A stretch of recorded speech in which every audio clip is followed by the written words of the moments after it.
Mana y'ubutware bwinshi, Mana y'imbaraga nyinshi, twongeye kuvuga imirimo yawe, twongeye kuvuga gukomera kwawe, twongeye kuvuga uburyo waturinze, twongeye kuvuga uburyo twitawe, twongeye kuvuga uburyo tuzirikana wa Mana. Haleluya. Turashima imbaraga zawe, turashima gukomera kwawe, turashima uburyo waturinze mu isi yose yatambutse. Nyemerera Mana aya masengesho kakanya leosi elo menekita isi yagiye tureka ariko tubera umubyeyi, abo twiringiye bagiye batureka wowe tubera umubyeyi. Ndasenze cyane kugira ngo uyu muntu nkurikiye Mana umuhereze umugisha, umwite, umurengere, ikiganza cy'Imana kimuzeho, yakira ibyo yagiye ariganwa mu izina rya Yesu. Muri aya masengesho yo gusaba uburinzi, muri aya masengesho yo gusaba kurindwa, ndasenze cyane kugira ngo Mana ibyari muteye ubwoba uzubikure, byari mutuma umutima ubabara, haleluya, birangire. Kandi uhereye aka kanya ikiganza cyiwe witeka Imana kimuzeho mu izina rya Yesu Kristo wa Nazareti, amen.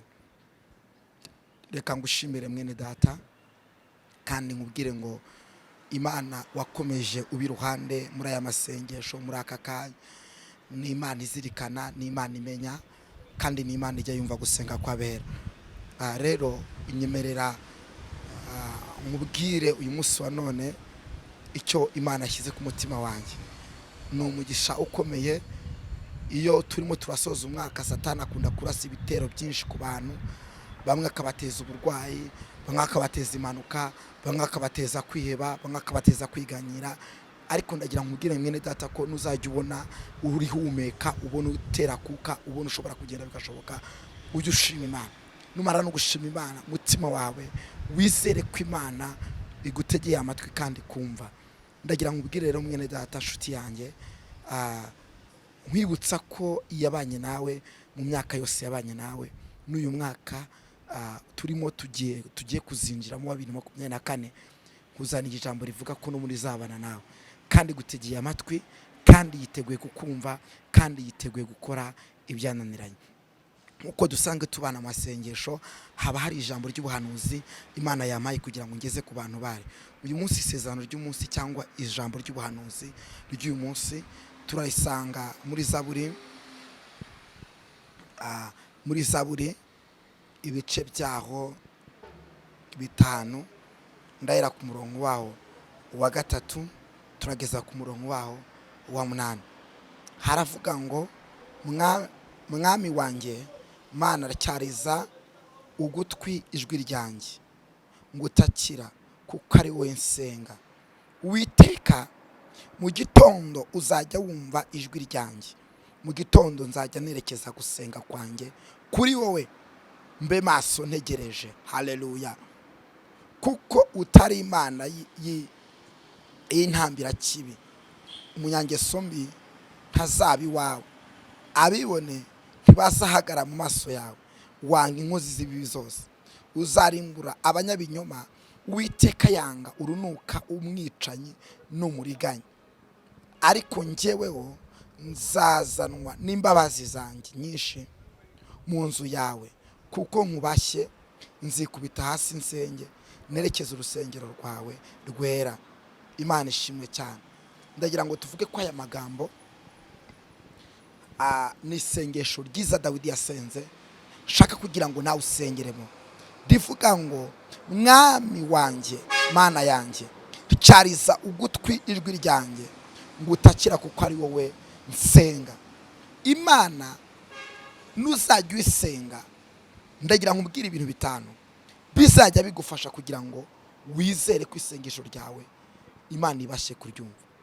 Icyambere, nuzajya usenga uri gutakira Imana, ujye wizera ko ibyo uri gusenga Imana igutegeye ugutwi. Imana igitegera umuntu ugutwi ibyo asenga. Muri aya masengesho watangiye, muri aya masengesho turimo turasenga soza umwana, ndagira ngo mbwire nshuti yanjye, wumve ko Imana igutegeye ugutwi. Icyambere, igutegera ugutwi. Iyo umuntu arimo arasenga, Imana imutegera ugutwi. Ndashaka kubwira ibintu 5 bikuzanisha ibisubizo byawe, bituma ibisubizo byawe biza ukabyakira. Icyambere, mu masengesho ujye usenga uwizeye ko Imana igutegeye ugutwi. Mu isengesho ujye usenga aho uri, aho ugenda, wumva ko Imana igutegeye ugutwi, kandi numva Imana iri kumbwira ngo nawe wari mu basenga, nawe wafashe akanya ugasenga. Imana yambwiye ngo ninkubwire ngo yagutegeye ugutwi, kandi imanukiye no kugutabara. Wasenze wiherereye, wasenze uri mu rugo rwawe, wasenze uri mu kazi, wasenze ugenda, ndagira nkubwire ko Imana yambwiye ngo igutegeye ugutwi. Haleluya. Imana igutegeye ugutwi, Imana igutegeye ugutwi. Umuntu wamubwira akakumvira ubusa, umuntu wamutakira akakumvira ubusa, ariko uyu muntu asenga Imana ayizeye, Imana imutegera ugutwi. Iyo ni inzira ya mbere, usenga wizeye uzi ko Imana igutegera umutwe, ibyo bituma Imana igusubiza. Indi nzira kabiri ku murongo wa 4 habitubwiye ngo Uwiteka mu gitondo uzajya wumva ijwi ryanjye, mu gitondo nzajya nerekeza gusenga kwanjye kuri we, mbe maso ntegereje. Kiri masengesho ubu ukwiriye kuba maso ugategereza ukizera. Abantu benshi bakunze kwibaza ngo kuki ngo senga, ngo igisubizo ngo simite nkimura aka kanya, ati kuki senga ibyo nasengeye nkabitegereza nkabibura. Gerageza izi ngingo 5 uzubahiriza urebe ko Imana itazabikora. Icyambere gusenga wizera, icya kabiri ni ukuba maso ugategereza. Abantu benshi gutegereza kwita Imana yababwiye cyangwa gutegereza mu masengesho bikunda kubagora, ariko ndashaka kubwira mwene data kukwiye kujya utegereza ukizera ugategereza, kuko ibyo Imana yakubwiye izabikora. Uwiteka yarambwiye ngo ibi abantu bazabyubahiriza, aba bantu bazabasha kubyizera, aba bantu bari kunkurikira bari hatandukanye. Imana ifite umugambi udasanzwe wo kubatabara no kubarengera. Imana ishimwe cyane. Nari mvuze ngo Imana ishimwe cyane. Haleluya. Indi nzira ya 4 ku murongo waho wa 5, Zaburi ibice 5 ku 5 haba ngo kuko utari Imana y'intambira kibi, umunyangeso mbi ntazabi wawe. Uramenye ntukajye ukora isengesho utabanje kwiyeza. Jya ufata umwanya wiyeza. Amapfundo 5 atuma usubizwa, ni amapfundo cyangwa ni inzira 5 zituma usubizwa vuba. Jya ufata ukanya usenge, kandi mu gusenga wizeye. Ikindi ube maso utegereze, ko igihe cy'Imana bisaba kugitegereza. Ikindi cya 3 Imana yambwiye nkubwire, mu gusenga kwawe, mu kwinginga Imana kwawe, ujye wiyeza. Jya ufata akanya wihane, bwira Imana ibyaha wakoze, uyibwize ukuri, uyibwire ingeso zawe, uyibwire amafuti yawe, uyibwire ingeso zawe mbi ufite, uyibwire ubujura bwawe, uyibwire ububeshyi bwawe, uyibwire wihane. Kuko iyi Mana twizeye ni Imana itari Imana y'intambira kibi, ni Imana itega amatwi, ni Imana idahinduka, ni Imana itagikangwa na biracitse, ni Imana igitegera umuntu amatwi ikamwumva. Rero muri uku gusenga kwawe, muri uku kwinginga Imana kwawe, muri uku guhendahenda Imana kwawe, nshuti yanjye, ndagusaba kujya ugira kwizera, ndagusaba kujya ugira umutima wizera, ndagusaba kujya ufata akanya ugasenga Imana ukaba maso. Ibyo Imana yakubwiye izabikora. Kwihana, kwihanira kureka, mu isengesho ukagira kwicuza. Indi nzira ya 4 itera Imana gukora, itera Imana gusubiza, itera Imana kugira ibyo Imana igukorera. Ni ijambo ryiza ryitwa kuguma ku birindiro, kwibutsa Uwiteka. Ijambo ryarambwiye ngo mwebwe abibutsa Uwiteka ntimugacogora. Ujye ufata akanya wibutsa ibyo Imana yakubwiye, ujye ufata akanya wibutsa ibyo Imana yagiye gusezeranya. Birashoboka kuri kunkurikira nawe ukabugiza icyifuzo cyiza, unyemerere ntugende tudasenganye. Hari ibisubizo Imana igiye kuzana, hari ibisubizo Imana igiye kukohereza. Ahantu uri kunkurikira uratandukanye, aho hantu uri kunyumva uri mu bihugu bigiye bitandukanye, ndakwifuriza gutega amatwi iri sengesho. Ni isengesho rigiye kuguhindura ubuzima, ni isengesho rigiye kukwinjiza mu mugambi w'Imana. Haleluya. Ini nzira ya 5 itera Imana gukora ni kwitambira cyangwa gufata umwanya ukisengera. njyewe nshobora gusengera nibyo, njyewe nshobora kukwingingira Imana nibyo, njyewe nshobora kugufatira akanya gusengera birashoboka cyane kuko Imana yarabiduhaye duhaye ubushobozi n'ububasha. Ariko nawe jya ufata akanya usenge, jya ufata akanya wiherere, jya ufata akanya uganire n'Imana umutima wose, kuko Imana ihora igutegeye amatwi. No muri ibyo yigeze ngo uri umugira neza, umwami ntujya ushinduka. Hari abatakuzi ariko twege turakuzi. Yesu ni umugira neza, ajya ategera amatwi abantu bamwumva. Yesu ni umugira neza. Iyo umuntu ari igihe umubwira agahinda ukibwira yuko atakumva, ndashaka ko muri aka kanya tugiye gusengera ibyananiranye, tugiye gusengera ibikugoye, tugiye gusengera ibituma udasinzira, tugiye gusengera waradepoje biranga, tugiye gusengera urugo rwawe, tugiye gusengera abana bawe, tugiye gusengera igihugu uherereyemo. Nyemerera ntugende tudasenganye nshuti yanjye, kuko Uwiteka Imana agutegeye amatwi. Ni Imana y'urukundo, ni Imana ikumva. Umuntu wamubwira akakumvira ubusa, umuntu wamwiyambaza akakumvira ubusa, umuntu ushobora kumutabaza nta kwitaba, ariko iyo wizeye Kristo aragutabara. Ndimo ndagukangura kwizera Yesu, ndimo ndagukangura kuba maso, ndimo ndagukangura kubana n'Imana. Imana ihimbazwa cyane. Dawidi aravuga ngo Mana yanjye njya gutegera ugutwi nkakumva nibyo, kwizera nibyo, ariko nawe icyo ngushimira ujya untegera ugutwi ukanyumva. Imana ijya yumva gusenga kwawe, Imana ijya igutegera amatwi ikakumva. Ni nayo mpamvu yambwiye ngo ibyo byifuzo byawe ufite, izo ntambara uri muri kurwana, ibyo bibazo bikugoye, ayo makuba kuri iruhande, izo ntambara zigose umuryango wawe, Imana yambwengije kubishyira iherezo, Imana yambwengije kubirangiza, Imana yambwengije kubikuraho. Akira neza y'Uwiteka Imana. Haleluya. Nshuti yanjye, warasenze wumva ko Imana itinze, warasenze wumva ko Imana itagutabaye, ariko uyu munsi wa none ndagira ngo utangarize ko Imana igutegeye amatwi kandi ije kukurengera. Imana ihimbazwe. Ntuzigere n'umunsi n'umwe ureka gusenga, ntuzigere n'umunsi n'umwe ureka guhendahenda Imana. Kandi mu gusenga hari ibisubizo Imana igifungura. Jya wizera, ube maso, utegereze, usenge mu giti cyawe nawe ubwawe usenge. Ikindi ujye ufata umwanya wihane, bizafungura amarembo y'ubutabazi. Haleluya, haleluya, haleluya, haleluya, haleluya. Imana ihimbazwe cyane.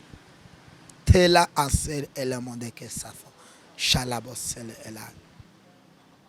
Urarwaye, ubuze kirengera, ubuze wagutabara, ubuze wakwitaho.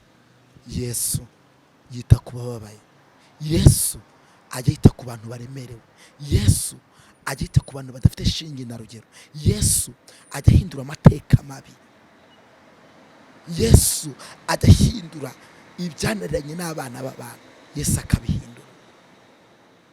Muri meze ngo mwubahe nawe azakubahisha, mukore yikorere nawe izakugira neza.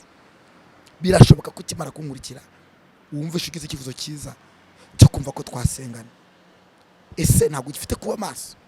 Ese ntabwo ugifite kwihana? Ese ntabwo ugifite kwizera? Ese ntabwo ugifata akanya kawe k'umwihariko gasenga? Urashaka kwakira imbaraga z'uyu munsi? Urashaka kwakira imbaraga zigushoboza gusenga hano uri? Urashaka kwakira imbaraga zituma ubasha kujya ubona ibihe byiza by'amasengesho? Urashaka ko Imana yagusubiza? Urashaka Imana yagukorera ubuzima, yagira ibintu ikora ku buzima bwawe? Urashaka Imana yagukiza indwara yawe? Niba ubyizeye nshuti yanjye, nyemera dusengane Imana, kandi nyemerera ubyizere. Iyi Imana iri kuganira nanjye, iri kumbwira ngo ayo marira yawe uri kurira Uwiteka Imana agiye kuyarangiza. Imana iri kumbwira ngo amasengesho wasenze yageze ku Uwiteka. Nyemerera ubyizere, kuko hari ibisubizo Imana igiye kuguhereza, hari intambara zikomeye Imana igiye kurangiza, hari ibyago n'amakuba Imana igiye gukuraho. Imana ishimwe cyane. Narivuze ngo Imana ishimwe cyane. Nyemerera utere cyane. Haleluya. Lebo sikete lebo sansoba.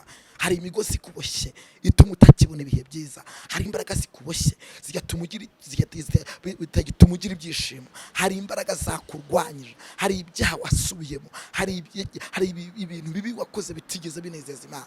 Ndakwifuriza kongera gufata uyu mwanya, ndakwifuriza kongera gufata aka kanya tugasengana Imana. Ndi kumva Imana imbwira ngo ni ukuri uru rubuga nk'uko rwitwa irasohoza, ni urubuga rusengeraho ugasohorezwa ibyaha, ni urubuga duhamagaraho Imana ibyo ari byanze kwemera bikemera, ni urubuga duhendahenda Imana igakura imigambi y'abadayimoni. Ahangaha niho hantu Imana yadusabye kugira ngo tujye tuyicara dusengane, kandi nidusengana ndagutangarije ko Imana igiye gukora ibintu bikomeye. Hari ibintu byari byarakuboshye bigiye kukurekura, hari imbaraga zakurwanyaga Imana igiye kwirukana, hari imyuka mibi yari yafashe umuryango wa Imana igiye kurangiza, hari imbaraga zakunanizaga zatuma gutabona ibitotsi Imana igiye kwirukana ku buzima bwawe, hari umugisha Imana igiye gufungura, hari ibyawe byari warayigajijwe ugiye kwakira, hari igitangaza Imana igiye kongera kukuremera, umuryango wawe ugiye kongera gusurana ibihe byiza, amasengesho agiye kongera kugaruka mu buzima bwawe, hari imbaraga Imana igiye kugusukira, hari ibihe byiza Imana igiye kugarurira, hari umugisha Imana igiye kugarurira, hari imbaraga Imana igiye kuguhereza, igihe byiza biragarutse, hari imbaraga zireta Imana igiye kuguhereza. Izina ry'Uwiteka Imana ndihimbaza. Reka dusengane Imana. Haleluya, turagushime mwami w'abantu. Uyu muntu nkurikiye washaka kugira ngo yongere asubirane ibihe byiza by'amasengero, ndamusengeye. Uyu muntu uratakaje kwizera, ndamusengeye. Uyu muntu wumvaga yataye imbaraga mu buzima bwe, ndamusengeye. Uyu muntu wasubiye inyuma akumva ibyaha byaramubase, ndamusengeye.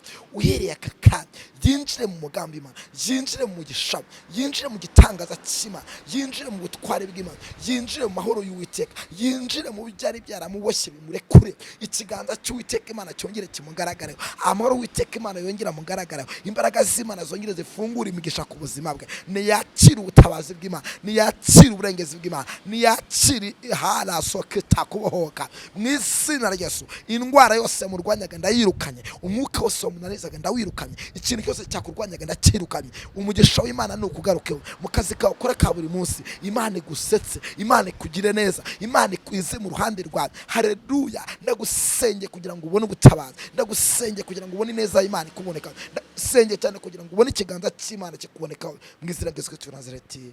Amen. Imana iguhe umugisha kandi Imana ikugirire neza. Ndabakunda cyane, mwari kumwe na Prophet Rukundo. Dukomeje akanya keza k'amasengesho.